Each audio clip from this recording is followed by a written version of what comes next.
del déglu del xool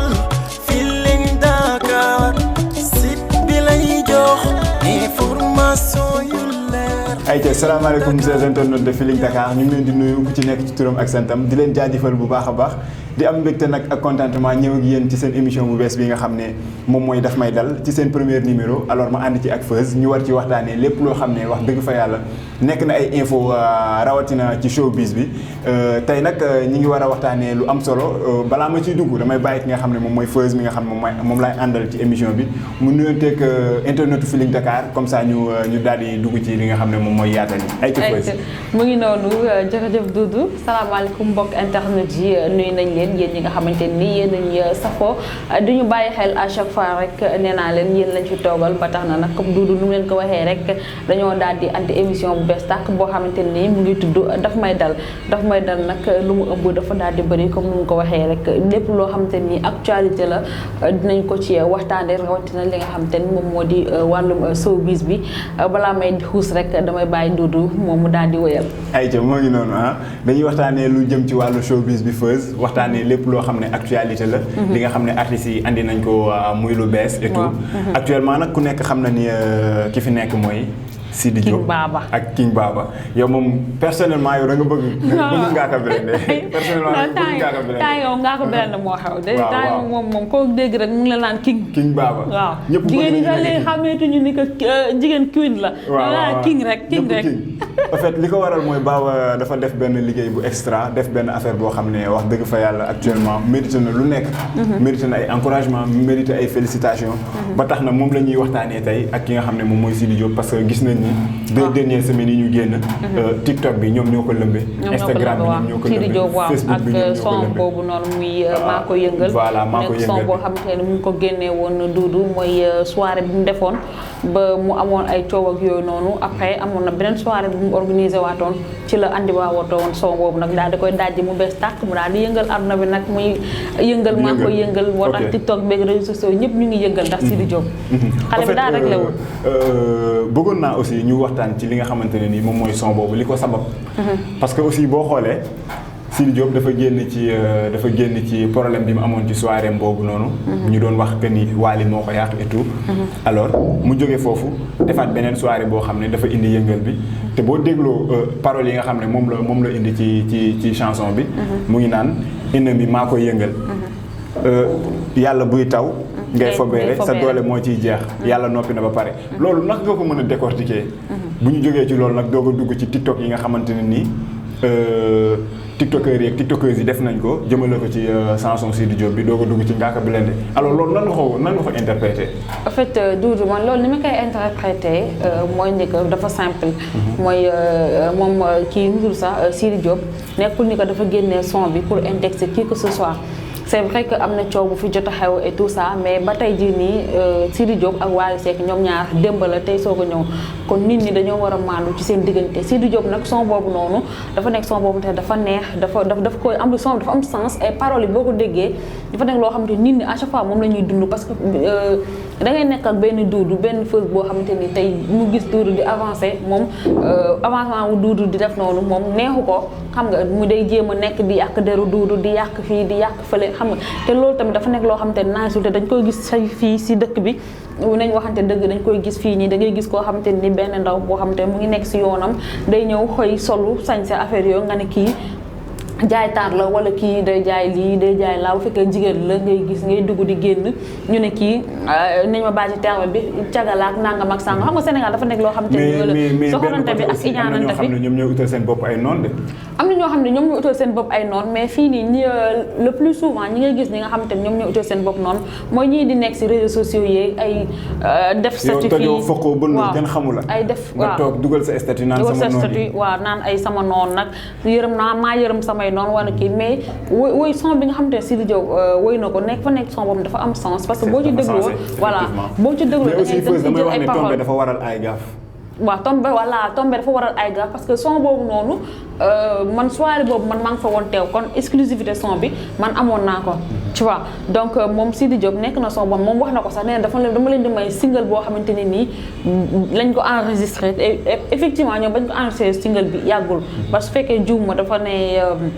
xam nga démb lañ ko enregistré xam nga je ne sais pas quoi même ci jour soirée bi si je me trompe pas loolu lañ mais nekkul son boo xamante ne nii daf ko woy pour gaaral qui que ce soit wala pour yàq qui que ce soit parce que Sidi Diop aussi moom ak loolu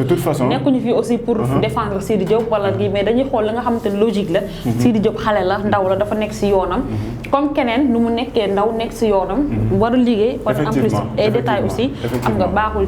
ci milieu effectivement comme mu nekk Sidi wala mu nekk Wally wala mu nekk Momo Dieng wala mu nekk Pape Diouf képp ku mu mënti de toute façon ñu ngi liggéey bu rafet ci musique sénégalaise kii affaire maanaam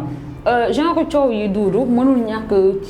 ci milieu xam nga des fois day jékki say am coow boo xamante ni dugg na fii génn fii la même ba ci milieu yu nga xamante ni kenn xamu leen sa comme ni ko Mbaye Lambar waxee nee na showbiz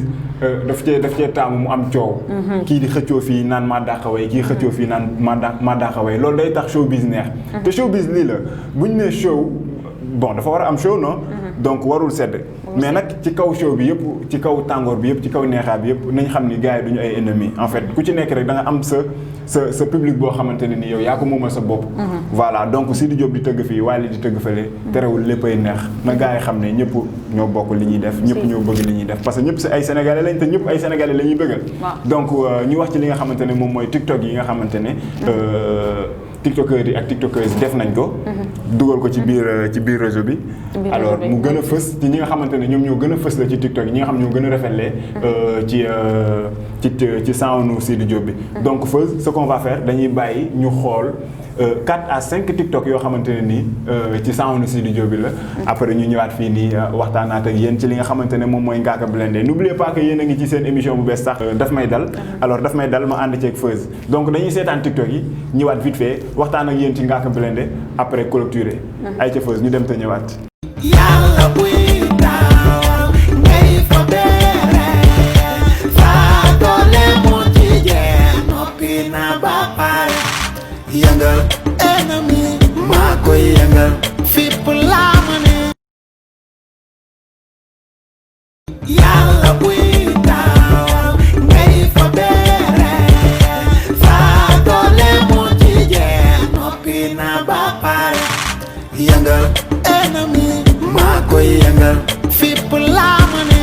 yëngal ngal waay maa koy yëngal xool ma suuf ba ci kaw yëngal du maag yow puus maa koy yëngal yëngal ngal waay maa koy yëngal xool ma suuf ba ci kaw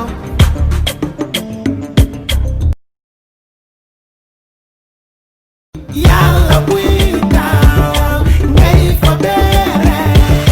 saa doole mu ci jeex noppi na ba pare yëngal ennemi maa koy yëngal fipp laa ma ne yàlla buy daaw ngay fa beere saa doole mu ci jeex noppi na ba pare yëngal ennemi maa koy yëngal fipp laa ma ne maaraw kenn fii moo jug naa dem ci sëriñ ngir yàq la jox naa la nga lekk ngir jàpp la wis na mbaa mu suul foote yàlla yàlla buy daaw ngay fa beere saa doole mu ci jeex noppi na ba pare yëngal ennemi maa koy yëngal fipp laa ma ne yëngal waay maa koy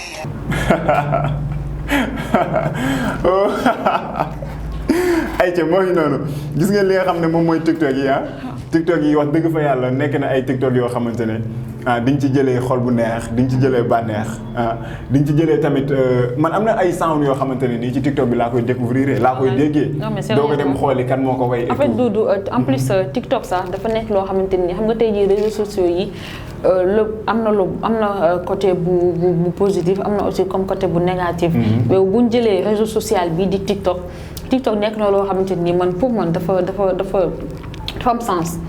xam nga dafa nekk loo xamante ni dafa baax parce que am na ci ñoo xamante ni ay ñoom faa ay dara ci TikTok bi lañ leen xamee. ci baax ak ñeneen artistes en passe tey bu fekkee benn Sidi Diop dafa génnee son wala keneen dafa génnee son nit ñi da ngay gis ñu TikTok ko et que kenn bu ko TikTokee rek ñu seetaan ko keneen da koy bëgg reprendre noonu la ñuy dem ba son yu bëri di siiw et tout ça tey jii son Sidy Diop bi mënoon na bañ a def buzz bi mu def nii. mais grâce à TikTok bi TikTok actuellement moom mooy lancé sound yu bëri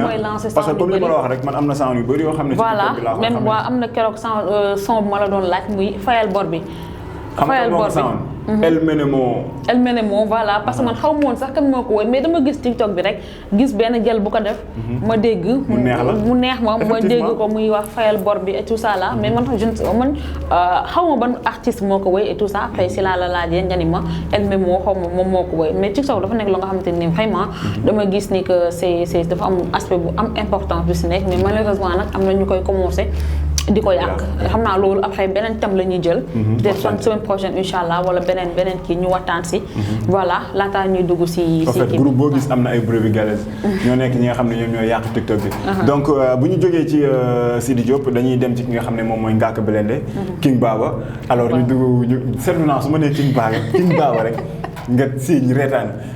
xam naa ne sûrement Ngaaka Blindé war na la décorer xam nga wala mu am nu mu def ak yow quoi parce que gis naa ni bëgg nga ko torop mais nag noonu la parce que nit koo xamante ne ni yaa ngi def lu nice jëmale ko ci biir nit ñi di bëggal Sénégalais yi c'est normal ñu bëgg la donc ci Ngaaka la ñuy dem alors sound bi nga xamante ne moom moo gën a def buzz gën a dóob ñu koy gën di TikTok di ko gën di dégg ci album bi mooy King Baba donc King Baba aussi nekk na loo xamante ne ni innovation lañ ci gis ci sound bi gis ci loo xamante ne nii wax dëgg fa yàlla composition musicale bu doy waar comprendre nga aussi Ngaaka mën nañu wax que ni liggéey na parce que li mu toog te gisuñu ko li mu toog te dégguñu ko li mu toog te ñëwul présenter benn œuvre ci kanamu sénégalais yi bëri na mais bu ñëwaatee ak force mën nañ ko féliciter wax ko ni carrément liggéey nga neexul ba neexul mais frère job nga te fi nga teg tànk bu ko tegi alors Feuz lan nga mu mën a wax ci sound Ngaaka Blindé King Baba bi après ñu doog a dugg si li nga xam ne moom mooy TikTok yi. en tant que personne aussi man dama ko apprécier parce que malgré jaar-jaaram malgré difficulté yu mënti am yëpp xam nga il a su se relever il a su s'imposer parce que man li tax sax may gën a déglu ay soundam mooy que ni moom fàttewul fu mu jóge en fait. fàttewul ni que moom doomu banlieue la fàttewul ni que démb metti woon na xam nga à travers ay sonwam da ngay sentir ni que carrément kii fàttewul fu mu jógee même bu fekkee ni que tey xaw na neex tuuti si moom et tout ça là te que moom lañ koy ñaanal dafa am loo xam ne dafa am benn particularité boo xamante ne nii man moom a gën a attiré ci ay chansons mooy que ni man saa yu ma dégluwee ay sonwam rek maanaam dafa may gën a motiver dafa may gën a yokk jom c'est-à-dire am na benn nu tudd sax même ci parmi album Secret 7 bi am na si bu mu tuddee kaso boobu mënuma koo déglu te jooyuma te tuur ma samay ay rongoñ parce que sama xol day fees dafa émouvant en fait ngay xool li nga xamante ne nii ñi nekk si kaso bi moom la ñuy dund xam nga yow à chaque fois da ngay gis ko nga xamante ne ni moom il se plaint xam nga ci li nga xam lu tokk lu néew lu mu am mu ngi naan man aw ma lii aw ma laa fu mu toll di mer fu mu toll di kii alors que ñi nekk foofu noonu ñoom gis nga comme ni ko Ngaaka waxee fukki xaw ma 100 xaw ma ñaata personne ñoom ñooy kii dina am ñuy tëdd dina am ay xaw ma correctionnel yoo xamante ni dinañ jóg pour may xaw ma ñuy tëdd affaire yooyu noonu benn bool fukki bopp xaw ma kenn xam nga dafa nekk yoo xamante ni en fait soo ko dégluwee sa yaram day daw. effectivement en fait bu fekkee ni que nit dëgg nga en plus bu fekkee ne mosoo jaar foofu. dégg ngaa ko expliquer loolu. yow bu fekkoon da nga nekk ci yoon bu bon yàlla baaxal la. il se peut nga épargner wu ci loolu voilà en plus aussi. mi ngi nettali nekk foofu mais en même temps mi ngi def éveil de conscience. mu ngi éveil de conscience en plus xale yi nga xamante ne nii tey dañuy def benn erreur bu ndaw ñu jàpp leen tëj ci kaso bi. xam nga ñu war leen a corriger et tout ça seen yaay peut-être ay jàkkatu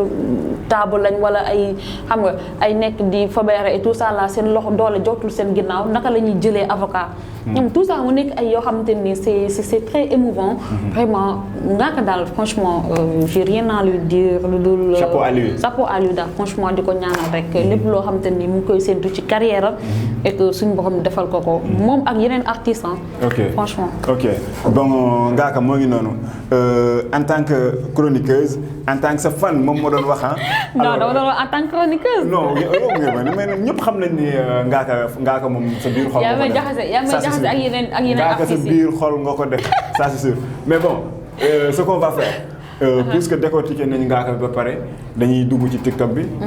léegi ñu xool 4 à 5 TikTok comme ni ñu ko defee ak Sidi Diop. mais ci kaw loolu dañuy commencer yow déjà ci sa TikTok parce que gis naa nga TikTok ko. gis naa nga TikTok ko. dem ci TikToku Tafi le musicien. waaw Fa Aydara aussi TikTok na voilà dem ci bu Fa Aydara ak yeneen 2 yoo xamante ne nii moo koy complété mu nekk 5. ñu revenir à mais Boucher Ketchup tamit TikTok na ko. ak Boucher Ketchup aussi Boucher moom it voilà moom tamit mënuñu ñàkk a dugal li nga xamante ne moom mooy TikTokam parce que moom il fait partie de la maison déjà moom Feeling Dakar la bokk donc voilà dañuy seetaan TikTok yi vite fait ñu ñëwaat tàggatoo ak yéen ay ca léegi. li nekkatu réew ne dama dof li nekkatu boo léegi dama kon ñëpp laay rey dama yàlla baal gën leen a oyof comme Chara Fall li nekkatu réew ne dama dof li nekkatu boo léegi dama kon ñëpp laay rey dama yàlla baal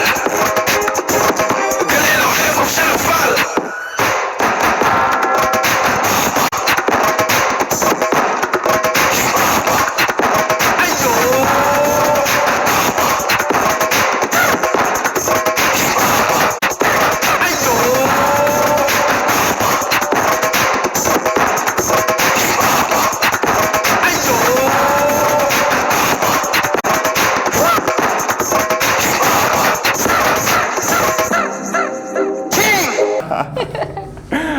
mooy noonu Feuz ñu seetaan ki nga xamante ne moom mooy Feuz tey ni ngeen ko gis ni nee na du fan su Ngaaka am na ay sound yu fi génn yoo xamante ne nii neex na dóob na mais deful. non mais man TikTok naa Ngaaka TikTok naa comment dirais je. bi nga TikTokee Ngaaka ci suba sa nga ma envoyé message ne ma TikTok naa Ngaaka te yeneen sound yi nga TikTok yëpp waxoo ma ko alors gis ngeen tamit Tafi le musicien gis ngeen Ketchup gis ngeen Fa Aydara voilà. donc moo ngi noonu TikTok bi am na solo lool te bu ñu demee ba ci biir concept bi nañ leen indil ay tiktokeuses wala ay tiktokeurs yoo xam ne wax dëgg fa yàlla ñoom tamit remarqué nañ leen ci réseau social boobu di TikTok. donc ce qu'on va faire dañuy tàggatoo mais balaa ñuy tàggatoo Feuz dama lay bàyyi nga jox sa dernier mot internet yi. alors Doudou mu ngi noonu yéen a ngi ci seen biir émission daf may dal nag nekk na concept boo xamante ne concept bu bees la bi mooy premier numéro bi et voilà nii lay demee à chaque fois dañuy daal di xool ay thèmes yoo xamante ne nii dafay daal di am importance ay thèmes yoo xamante ne nii dafay am solo lool ñu daal di koy développer que ça soit ci milieu showbiz bi wala mu nekk aussi ci beneen thème boo xamante ne nii war nañ cee mën a waxtaanee rek à chaque fois dañ koy andi mais ci biir loolu aussi dañuy daal di andi partie boo xamante ni partie divertissement lay doon ñu andi leen ko people et tout ça ngeen xamaale aussi actualité ak lii xew ci réseaux sociaux yeeg yooyu nëpp yéen aussi képp koo xamante ni tamit bëgg na ñëw sponsoriser émission bi aussi ñu ngi lay ubbil suñu ay buntu da ngay daal di woote rek si numéro bi nga xamante ni mu ngi affiché